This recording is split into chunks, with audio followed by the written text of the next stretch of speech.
Henry VIII had always wanted a son, a male heir who would continue and secure the Tudor dynasty. When Henry's second wife, Anne Boleyn, became pregnant with his second child, astrologers, midwives, and royal doctors confidently predicted that she would give birth to a son. Therefore, when Elizabeth was born on September 7, 1533 in Greenwich, the initial reaction was not of joy, but of disappointment. Henry failed to attend his daughter's festivities and parties, establishing a clear example of Elizabeth's upbringing. Although Henry publicly accepted his daughter Elizabeth, she was set aside due to her mother's arrest and execution, which led to her being declared illegitimate. Despite this animosity, she received a royal education and was influenced in her religious views by her father's sixth wife, the Protestant Catherine Parr.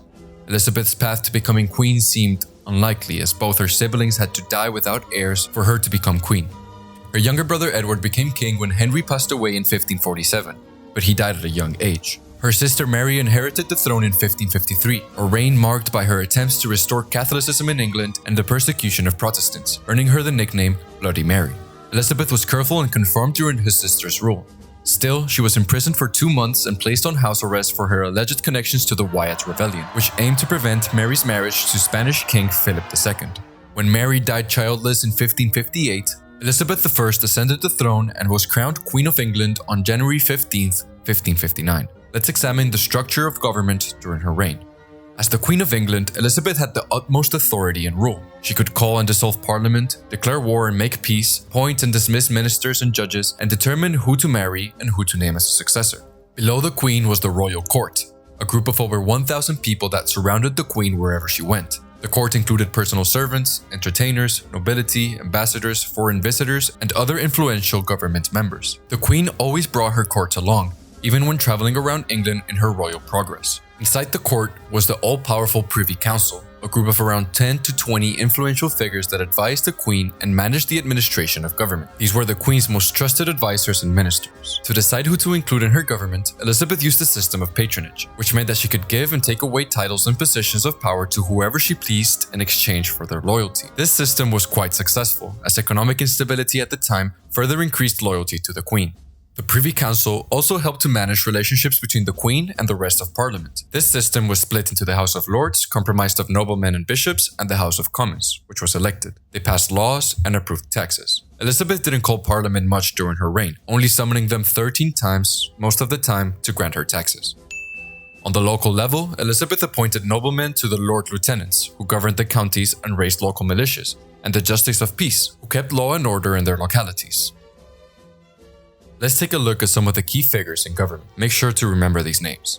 William Cecil was Elizabeth's most influential and longest-serving minister and advisor. He became Secretary of State in 1558 and made Lord Burghley in 1571. Cecil was also Lord Treasurer and responsible for the government's money. He was loyal to Elizabeth and had a say on several issues we'll cover in future episodes, such as religion and foreign affairs.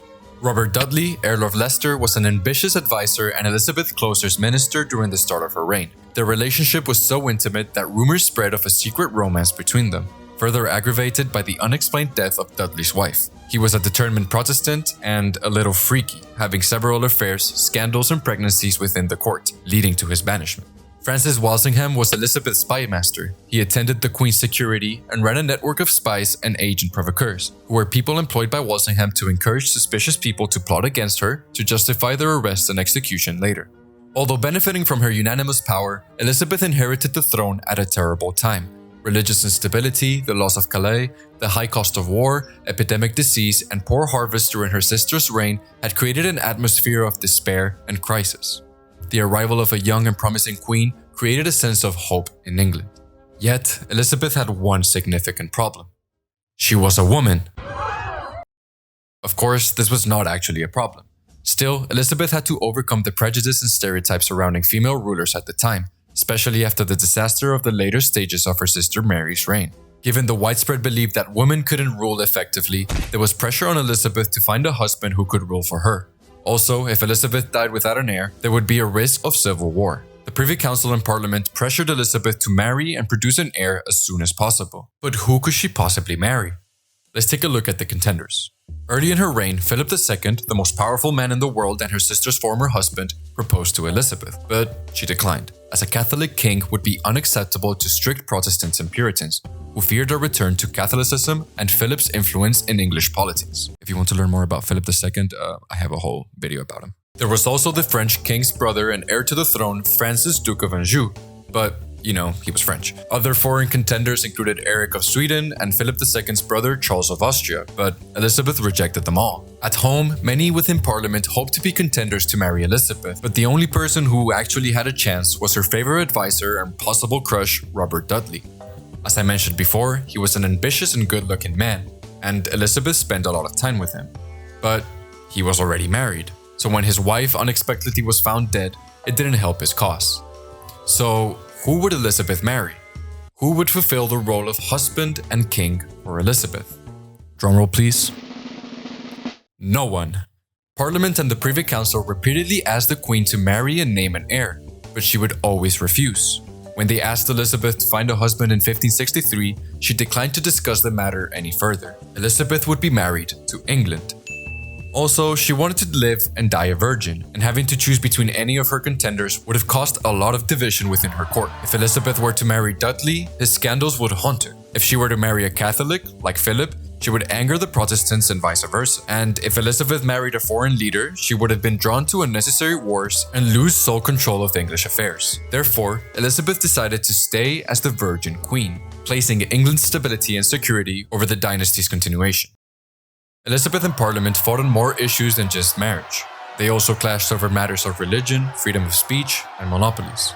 Elizabeth managed to mediate these problems, but towards the end of her reign in 1601, Elizabeth faced a threat within her own Privy Council in what would later be known as the Essex Rebellion. As Elizabeth aged, her grip on Parliament weakened, allowing a new breed of ambitious politicians to rise, including a man known as Robert Devereux, the second Earl of Essex. Despite being close to Elizabeth once, their relationship soured due to her preference for her advisor, Robert Cecil. When Essex married without telling the Queen, his relationship with Elizabeth deteriorated further, culminating in a confrontation in which Elizabeth reportedly slapped him, and in response, he attempted to pull out his sword, resulting in his banishment from court. But he was given a second chance. Essex was appointed Lord Lieutenant of Ireland and told to crush the Irish Rebellion. However, he failed to do so. Ignoring Elizabeth's instructions to stay and fight in Ireland, he made peace with the Irish and returned to England, leading to treason accusations. Consequently, in 1600, a special court stripped Essex of all his positions and placed him under house arrest. Rebellion was his only solution. In 1601, Essex fortified his mansion and gathered his supporters, around 300 loyal rebels. When 4 privy councillors were sent to his house to question him, he held them as hostages and proceeded to march to the center of London to capture the Queen. The Essex Rebellion had begun. He hoped to march to London, rally the angered population, and dethrone the Queen, but Essex had overestimated his power. Many in the nobility did not want to risk their positions of power, and people in London just didn't care. He was captured, arrested, and eventually executed for treason. The Essex Rebellion is a clear example of Elizabeth's power stumbling by the end of her rule. Regardless, she managed to keep England stable. Following Henry VIII's break from Rome in 1534, England experienced several years of religious upheaval and the establishment of national Catholicism, a state-backed version of Catholicism characterized by government control over spiritual matters. This period saw a series of dramatic shifts, from Henry's initial creation of the Church of England to the Protestant reforms of Edward VI and the bloody Catholic comeback during Mary I's reign. England was undoubtedly a Christian nation, but within Christianity, people disagreed on exactly what practices and beliefs to follow. When Elizabeth ascended to the throne, she had to deal not only with the Christians, but also with the Protestants who were returning from exile after his sister's persecution. Worst of all, the returning Protestants didn't unanimously agree on what type of Protestantism to follow. Some were Puritans, other Lutherans, other Calvinists, and even Zwinglians. But don't worry, we're only going to focus on Catholic, Protestants, and Puritans. So, what do all these fancy names mean? Before continuing, we must understand the difference between the various religious beliefs in England at the time. The Catholics believed that the Pope in Rome was the absolute head of the Church, followed by cardinals, bishops, and priests. On the contrary, Protestants did not follow the Pope, but still believed in the importance of archbishops and bishops, and the extreme Puritans didn't think any of them were necessary. Christians believed that the Church was a link between God and the people and had the authority to forgive sins. In contrast, Protestants and Puritans believed that this connection with God was only between the individual and God, who was the only authority that could forgive sins. These two groups disagreed on several more issues. Christians believed in the 7 sacraments, and Protestants and Puritans only in 2. Christians believed services should only be held in the original Latin, and priests should wear fancy clothes, while Protestants and Puritans thought that they should be in English, and priests should wear simple clothes. Christians believed that priests should remain celibate, while Protestants and Puritans allowed them to marry. And geographically, these groups also lived in different parts of the Isles, with Christians centered in the north and west of England, and Protestants and Puritans living within the south and the west. I could go on and on about these differences, but what you should know is that these differences had divided and increased tensions in England. So, now that we understand the significance of these terms, what were Elizabeth's personal religious beliefs? As mentioned in the last episode, Elizabeth was raised under her father's Protestant values and was influenced by Henry VIII's sixth wife, the Protestant Catherine Parr. But Elizabeth also conformed to his sister's strict Catholic rule. So, Elizabeth's exact religious stance remains somewhat of an enigma, as she didn't elaborate much on her beliefs. Cambridge historian Richard Rex characterizes her approach to religion as designed to elicit particular responses from particular audiences at particular times, which basically means that she was an opportunist. Still, sufficient evidence suggests that Elizabeth I was both religious and interested in Protestantism. In 1559, much of England's population still followed Catholic beliefs and practices. Therefore, Elizabeth adopted religious policies that did not turn away Catholics and drive them against her regime. Unlike her sister Mary's method, Elizabeth did not persecute Catholics, well, except for those who threatened her rule, as we'll see in the second half of this video. Still, Elizabeth was smart, and she understood that she could not allow Catholicism to dominate England. She knew that from the Catholic point of view, she was nothing more than an illegitimate bastard child, as her father's divorce from Catherine of Aragon was never recognized by the Pope. As the Elizabethan religious settlements proved, the Queen still cared about influencing her religious values in English society. So, let's take a look at what these settlements changed and how they attempted to appease different religious groups in England. The Elizabethan religious settlements established in 1559 aimed to firmly position Elizabeth's Protestant views in English Christianity and remove the Pope's authority from England, while at the same time seeking to appease Catholics, Puritans, and other Protestant groups such as Lutherans, Calvinists, and Zwinglians. Elizabeth hoped to compromise by passing several laws on how religion should run in England, but we're only going to focus on the 1559 Act of Uniformity and the 1559 Act of Supremacy. The Act of Uniformity dealt with how the church was organized. It made church attendance mandatory on Sunday and holy days and creates the new Book of Common Prayer. Although angering both Catholics and Puritans, Elizabeth retained some Catholic traditions, which she hoped would keep everybody happy. The Act of Supremacy made Elizabeth the supreme governor of the Church of England. Therefore, all clergy and royal officials had to swear an oath of allegiance to her, eliminating the Pope from the equation. She specifically chose the wording Supreme Governor instead of Supreme Head to compromise with the extreme Catholics and Puritans who believed that a woman could not hold a position of such religious power. Also, by making the clergy swear an oath, Elizabeth could distinguish between loyal subjects and possible threats to her reign. And that's the perfect transition to the second part of this video, which will discuss the instability and threats that followed these acts. Although Elizabeth attempted to play both sides by still allowing Catholic practices in private, many Catholics in England were unhappy with Elizabeth's settlements. This discontent brewed tensions and became a growing threat to Elizabeth's stability, which first blew up with the 1569 Northern Rebellion. But first, we must discuss a crucial figure in Elizabeth's reign, Mary, Queen of Scots. Mary was Henry VII's great-granddaughter and Elizabeth's second cousin. Most importantly, if you agree that Henry's divorce with Catherine of Aragon was not allowed under Christianity, and therefore Elizabeth was illegitimate, Mary, Queen of Scots was the legitimate heir to the throne of England. Mary was the daughter of the Scottish King James V and the French Mary of Guise. Being James V's only daughter, she became the Queen of Scotland at just 6 days of age. At her mother's request, she was sent to France at the age of 5 and raised Catholic.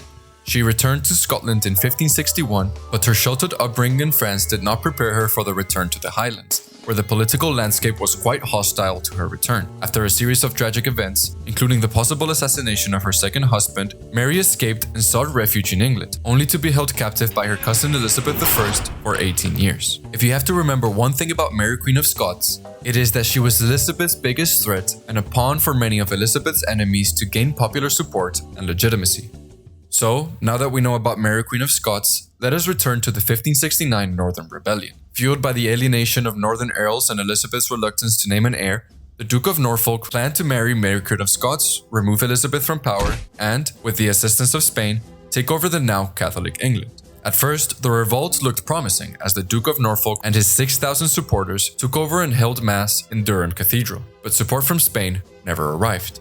A vast army sent by Elizabeth crushed the revolt, and 800 rebels were put to death, ending the Northern Rebellion. Although the revolt failed, it proved that Mary was a legitimate threat to Elizabeth. A year later, in 1570, Elizabeth was excommunicated by the Pope. She was called the heretic and the pretend queen, which motivated Catholics around England to go against the Queen's role, sparking up several rebellions in the years to come. In 1571, Italian banker Roberto Ridolfi planned to assassinate Elizabeth and make Mary queen. He supposedly had the support from Philip II, the Duke of Norfolk, and Mary herself, but William Cecil discovered the plot, and Ridolfi was exiled, never to return to England again. As for the Duke of Norfolk, this was his second offense, and Elizabeth didn't hesitate to make an example of him by executing him in 1572. As for Mary, Elizabeth decided to keep her alive, as her execution could possibly result in an alliance between France and Spain against England, which Elizabeth could not afford. In 1583, after a decade of relative peace, a young Catholic lawyer, Francis Throckmorton, organized a plan to get the Pope and Philip II to pay for the French army to invade England and replace Elizabeth with, you guessed it, Mary Queen of Scots. However, Walsingham, Elizabeth's spymaster who we learned about in the first episode, discovered the so-called Throckmorton Plot, leading to the torture and execution of its mastermind. 3 years later, in 1586, the Duke of Guise, who had collaborated with the previous plot, once again planned to invade England, murder Elizabeth, and, you guessed it again, place Mary Queen of Scots on the throne. Philip II and the Pope supported the rebellion, and a Catholic named Anthony Babington served as a connection by encrypting and sending letters to Mary. I don't want to sound like a broken record, but once again, Walsingham intercepted the letters sent to Mary, this time proving her direct connection in the plot. The plotters were arrested and hung, and Elizabeth had had enough. In October 1586, Mary was sentenced to death for treason. Still, Elizabeth delayed her death, as she did not wish to kill her cousin. But on the 8th of February 1587, Mary Queen of Scots was executed. The Catholics weren't Elizabeth's only threat.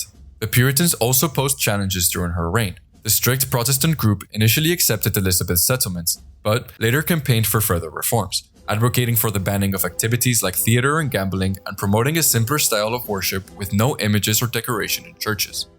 Some of Elizabeth's closest advisors, such as Walsingham and Robert Dudley, were Puritans, although they kept their beliefs to themselves. While not as threatening as their Catholic counterparts, Elizabeth became increasingly less accepting of Puritan ideas and practices by the late 1580s. Through a series of rules, including prohibiting members of Parliament from discussing religious matters without her permission, and imposing punishments like fines and even cutting hands, Elizabeth managed to control the group and mitigate any danger they posed. Elizabethan society is usually characterized by its extravagant fashions, exemplified by Queen Elizabeth herself, its iconic and enduring theatre, spearheaded by William Shakespeare, and its age of discovery, with explorers like Francis Drake leading expeditions to the New World and returning to England with immense riches. If we pause the video here, we might all conclude that the Elizabethan age was unquestionably a golden age. But was it truly? Let's delve into life in Elizabethan society and English exploration and attempt to answer the question, was the Elizabethan age generally a golden age? First, let us examine the structure of Elizabethan society.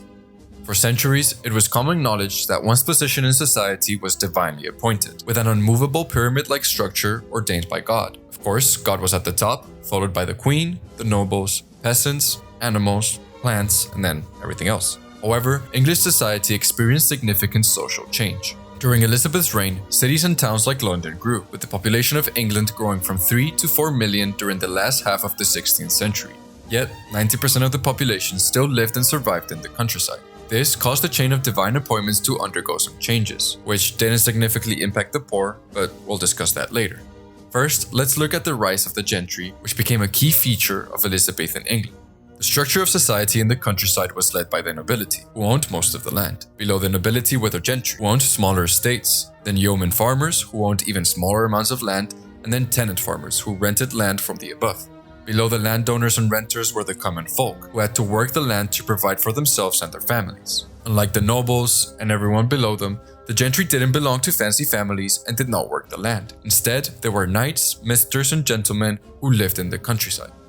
So, how did this exclusive club grow in size, wealth, and influence? Firstly, Henry VIII's dissolution of the monasteries made about a quarter of the land in England available for purchase, which greatly benefited the gentry. Additionally, increasing wealth from the New World trade and exploration, population growth, and rising prices helped the gentry families multiply their fortunes. Additionally, the Tudor family had become suspicious and felt threatened by some powerful noble families, and so they revoked and gave out fewer titles.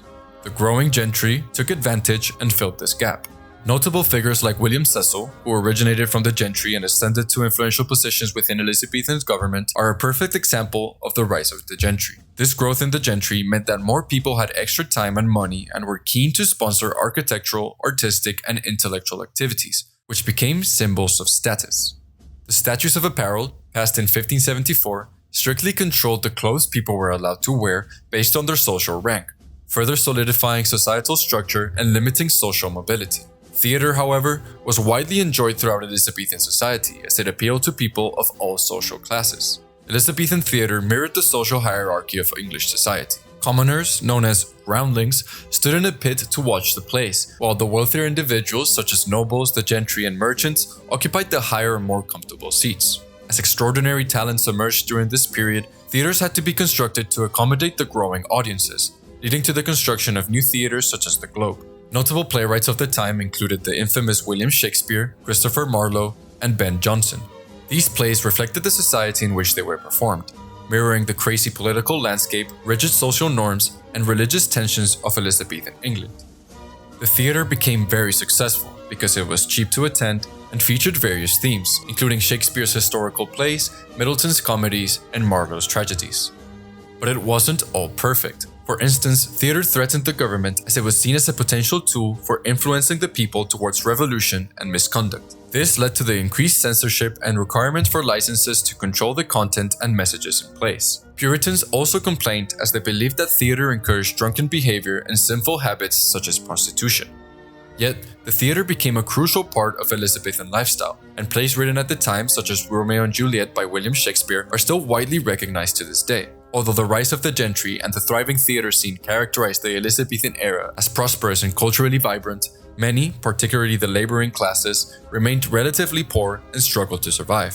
Inflation, diseases, poor harvests, rising prices, and declining wages created horrid conditions and challenges for ordinary people, leading some to homelessness and even becoming vagabonds as they wandered around for work and occasionally resorted to begging for survival. There were many reasons for these conditions. Monasteries for centuries provided help for the poor until their dissolution under Henry VIII. Now, those struggling had no support. This, combined with the preference for growing wool instead of food, poor harvests, and population growth, led to a food shortage. England's main export of wool to the Netherlands was also disrupted by the Dutch independence wars against their Spanish overlords. These economic challenges primarily affected the lower levels of society, while those at the top remained largely unaffected. But that doesn't mean nothing was done. The government tried to address the increasing poverty through different strategies and laws, some successful, while others only worsened the situation. Before Elizabeth, measures were already in place to aid the less fortunate, such as charities and the poor rate, a local tax overseen by the Justices of Peace that aimed to improve the life of the poor. The Statute of Artifices, implemented in 1563, imprisoned those who refused to pay the poor rate, and the 1576 Poor Relief Act required the Justices of Peace to provide the poor with wool and raw materials to build with. The 1601 Poor Law Act categorized individuals based on their capacity to work and offered support accordingly. The elderly and the sick who couldn't work were sent to poorhouses where they were taken care of, while those who could work were sent to workhouses to sustain themselves. Although not eradicating poverty, these laws attempted to aid the poor and marked the state's first significant step into helping the poor with welfare. Still, the Elizabethan age was definitely not a golden age for the common folk. Let's talk about English sailors and explorations during Elizabeth's reign. After the discovery of America by Christopher Columbus in 1492, English sailors were involved in exploration, colonization, the looting of Spanish ships, the sale of goods in West Africa, and the extremely profitable and unethical slave trade. John Hawkins was England's first slave trader, known for his expertise in kidnapping West Africans and selling them as slaves in the New World. Between 1562 and 1567, Hawkins and his cousin Francis Drake, whom we will talk about in a minute, made 3 trips to West Africa. During these expeditions, they captured an estimated 1,300 African people, transporting them in terrible and lethal conditions across the Atlantic and selling them to the Spanish. These initial expeditions helped to build what we know today as the triangular trade, which involved taking slaves from West Africa and selling them to the West Indies, and then buying sugar, cotton, and tobacco to take back to England. Francis Drake, a colleague and cousin of John Hawkins, was a sea captain, privateer, navigator, slave trader, and politician. Motivated by profit, technological advancements, and adventure, Drake embarked on a journey from December 1577 to September 1580, initially aimed at raiding Spanish colonies in the Pacific. Instead, he became the second person to ever circumnavigate the globe, leading to Queen Elizabeth knighting him for his achievements as he had improved England's reputation in the seas and oceans. Additionally, the discovery of direct routes to India and the Far East introduced the trade of spices, silks, porcelain, perfume, and tea, culminating in the establishment of several international English companies. These included the Muscovy Company, said to trade with Moscow in Russia, the Levant Company in the Middle East, and the East India Company, established in 1600. England also ventured into colonization for the first time under the leadership of nobleman and explorer Walter Raleigh. After a successful military expedition to Ireland in 1580, Raleigh gained enormous favor and trust from Elizabeth I. This led to his appointment as captain of the Queen's Guard, the highest office at court. Queen Elizabeth granted Raleigh a royal charter in 1584, allowing him to explore and colonize non-Christian lands in return for 1/5 of all the gold and silver acquired. Raleigh's initiative in securing funding for New World expeditions inspired future explorations and changed England's colonization strategies, leading to increased investments through joint stock companies. In 1592, Raleigh's secret marriage led to his expulsion from court and imprisonment in the Tower of London. Yet, Raleigh managed to regain the Queen's favor as he successfully captured Cadiz in 1597. For the majority of early Tudor history, Spain and England had remained on friendly terms. The Treaty of Medina del Campo, the marriage of Catherine of Aragon with Henry VIII, and their hatred for the French had united the kingdoms for mutual benefit. This alliance continued to prosper when Philip II and Elizabeth's sister, Queen Mary I, married in 1554 and embarked on a romantic war against the French until 1559. After Mary's death, Elizabeth ascended to the throne and, at first, maintained amicable relations with Philip. He even convinced the Pope not to excommunicate Elizabeth in 1558. However, if we fast forward to 1585, the two former allies had begun a resentful war across the seas and oceans. So, how did we get to this point? Charles V, the Holy Roman Emperor and King of Spain, abdicated in 1555, dividing his territories among his sons. Ferdinand became Holy Roman Emperor, while Philip became King of Spain, inheriting territories in Italy, the New World, and the Habsburg lands in the Netherlands. These Dutch territories became the focal point of the outbreak of war and the creation of the Spanish Armada. As we mentioned in the last episode, the Netherlands was essential to the English economy, being England's primary trade partner for the growing export of wool. Additionally, the Netherlands was strategically important, as a continental army could be sent from the port of Antwerp in a mere day to invade England at any time. When Charles V ruled these territories, they were allowed considerable self-government. However, when Philip II took over in 1556, he opted for a hands-on approach as anti-Catholic sentiment grew in the area. The outbreak of Protestant Dutch resistance to Catholics in 1566 and subsequent embargoes severely damaged both the English and Dutch economies and Spanish-Anglo relations, as Elizabeth was uneased when a Spanish army of 10,000 soldiers, which later grew to 50,000, landed in the Netherlands to control the revolt, as this was seen as a national security threat to England. Yet, Elizabeth was hesitant about this war, as it would break her fundamental policy of straying away from foreign continental conflict. Also, common opinion at the time associated war with manly leaders such as Henry VIII, so their overspending was often ignored or even encouraged. But if Elizabeth was to have an expensive war, the reactions would be pretty negative, and maybe even lead to revolution. But as we already know, the war started in 1585. So let's take a look at the 7 reasons that pushed Elizabeth to declare war on her ex-brother-in-law Philip II and England's old ally. First, religion. You probably already know this one if you've seen episode 2, but Elizabeth was a Protestant, and so was England after her religious settlements, and Philip and Spain were a deeply Catholic nation. Therefore, both saw each other's religion as wrong and as a threat to their national security. But if we were to ask Philip himself what he resented most about Elizabeth, he would probably mention another reason, as, after the death of Elizabeth's sister and Philip's wife, Mary I, he hoped to maintain his influence in England and remain in the family by marrying Elizabeth. However, he was painfully rejected, fostering bitterness towards Elizabeth and the English royal family. In the 1560s, as trade became increasingly common throughout the New World, several attacks occurred across the Atlantic, mostly incited by English ships on the Spanish. Cambridge historian Richard Rex describes these as the marine equivalent of border incidents, as the English attempted to assert themselves throughout the world's oceans. These conflicts, which could easily be described as an act of piracy, escalated throughout the end of the 16th century, with English sailors such as Hawkins and Drake targeting and stealing treasures from the Spanish ships in the New World. Surprisingly, Elizabeth also participated in these acts of piracy. In 1568, she ordered the seizure of a Spanish ship stationed in Southampton destined to the Netherlands. This ship was crucial for the Spanish, as it was carrying a loan from Italian bankers that hoped to support the Spanish struggle in the area. But Elizabeth played the cards right, claiming that since the ship hadn't technically reached the Netherlands, she was stealing from the Italians and not the Spanish, and thus adopting an anti-papal stance rather than directly attacking Philip and his efforts. These attacks were mostly driven by easy financial gain, but significantly and needlessly escalated tensions between England and Spain. Philip was furious, as from his point of view, Elizabeth encouraged, participated, and rewarded this behavior, leading him to involve himself in English internal struggles. But first, in 1580, Philip would get a significant boost, as the list of successors for the Portuguese throne was in a critical situation. The lucky and opportunistic Philip, whose mother was Portuguese, took advantage of the situation, claiming the throne and, after a small scuffle, incorporated Portugal into his empire. This created the most powerful and extensive empire the world had ever seen, making him the richest and most powerful man in the world. With this vast power also came vast ambitions, and a Catholic England was one of them. The arrival of Mary Queen of Scots, a Catholic contender of Elizabeth, in 1568 allowed Philip the perfect opportunity to stick his nose in English affairs and attempt to dethrone Elizabeth from his palace in El Escorial. We went through all these plots in detail in episode 3, but if you remember, Philip attempted to support plots to restore Catholicism in England, as there is evidence that he aided, financed, and supported the 1571 Ridolfi Plot, the 1583 Throckmorton Plot, and the 1586 Babington Plot. When Mary Queen of Scots was assassinated in 1587, Philip lost his legitimate option to dethrone Elizabeth without armed conflict. With France's civil war, they were no longer a threat, and England and Spain, the traditional enemies of the French, now found their historic alliance unnecessary. Although some of Elizabeth's advisors entertained the notion of a French-British alliance against the Spanish, as the Dutch conflict impacted the national security of both England and France, Elizabeth never took this idea seriously.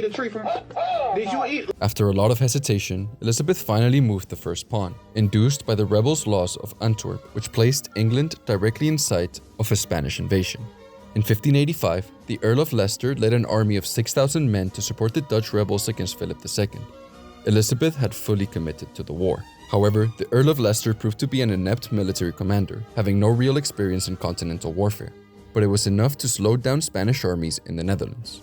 At first, Philip also hesitated, as he hoped to avoid direct conflict with England. His focus was instead on defeating and expelling the Muslim navies and armies of the Mediterranean and taking full military and religious control of his Dutch territories. Yet, Elizabeth's bold move to side with the Dutch rebels proved too much for Philip, who gave instructions to start building the largest fleet ever seen in Europe, also known as the Spanish Armada. Philip, who probably jinxed it, called it La Armada Invencible, or the Invincible Armada, as hopes and motivations were over the roof to invade England and finally restore Catholicism. Preparations for the attack occupied most of 1587, but were set back by Francis Drake, who raided Cadiz that same year. Yet, ignoring the initial sign, Philip decided to send 130 ships and around 20,000 men across the English Channel to meet up with 27,000 more men to invade England. Before we begin talking about the events that unfolded, I wanted to clarify that these have been very debated, dramatized, and romanticized by both British and Spanish historians. I've attempted to use sources from both sides to try and give you the real events of how it all went down. When the Spanish Armada left the port of Lisbon on May 28th, it was met by its major rival, the weather, as they had to stop their trip to seek refuge in Galicia. The Armada regrouped and set sail to the English Channel again, and when on July 19th, word came that the Armada had been sighted, Elizabeth was petrified, as, although the British did have the defensive advantage and remarkable experience fighting in the sea, if the Spanish were to successfully land on the English shores, the Spanish army, way more experienced in continental warfare, would have probably overrun the weak inland defenses and possibly conquer England. The initial expedition throughout the English Channel was actually going quite well. The strongholds of the Spanish ships and their tight formation were a sight to behold, and Philip thought that this would be enough, as he believed that the presence of such a large fleet would be sufficient to force Elizabeth into peace. But oh boy was he wrong. Some historians agree that the battle was lost even before it started, due to the lack of shelter and treacherous waters. Despite having a chance to attack the English under favorable conditions, the Spanish command stuck to the initial plan. The English fleet positioned itself behind the Spanish, and on July 31st, 1588, began attacking them, but from a distance, as the English avoided close combat as they were inferior and would rather use their long-range cannons. This was 9 days of combat that would decide the whole conflict, as the English knew that if the Spanish Armada reached the Flemish coast, the campaign would be lost. Yet, the Armada persisted. The English Channel, which is shaped like a funnel, forced the Spanish forward, and the strong winds, combined with long-range attacks, hindered any Spanish attempt to land in England. Anyways, the fleet still needed to pick up their forces waiting in Dutch territories, so on July 27th, the Spanish decided to anchor in Gravelines, near Calais. This left the Armada vulnerable and packed together, marking a decisive moment in the battle. The English command made a desperate but brilliant decision, sending fireships filled with anything that would burn, including gunpowder, towards the Armada. The results were devastating for the Spanish, who had to quickly cut their anchors and flee to avoid losing their entire fleet. After another battle, the winds forced the Spanish to return by navigating around the British Isles, where the forces of nature delivered the final blow to Philip's hopeful plan. This 40-day voyage was horrible and destroyed a portion of the Armada, as the harsh storms of the Scottish and Irish coasts caused several shipwrecks. But still, a surprising amount of boats returned to the port of Santander.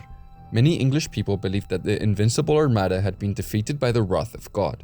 Elizabeth's image was now remembered in a romantic and perfect light, as she was hailed as the savior of her people. Many stories of the conflict end here, but the attack of 1588 was not the only attempt at seaborne attacks during the war. Francis Drake attempted to launch a naval attack on Spain to fully destroy their fleet once and for all, with a fleet larger than the Spanish Armada itself. But instead, this attack suffered the greatest naval catastrophe in English history. Combat was also seen in the New World, as the so-called Elizabethan sea dogs continued to disrupt Spanish colonial trade. The war was still ongoing when Elizabeth died after a short illness on March 24, 1603, at the age of 69. By the time of her death, English involvement in the war was seen as a success, as she was able to withhold her main foreign policy objective of national security. So, that's it. I'll include a couple of past paper questions to finish the video, so make sure to see if you can answer the questions comfortably. If not, rewatch the video. Thanks for watching, and good luck.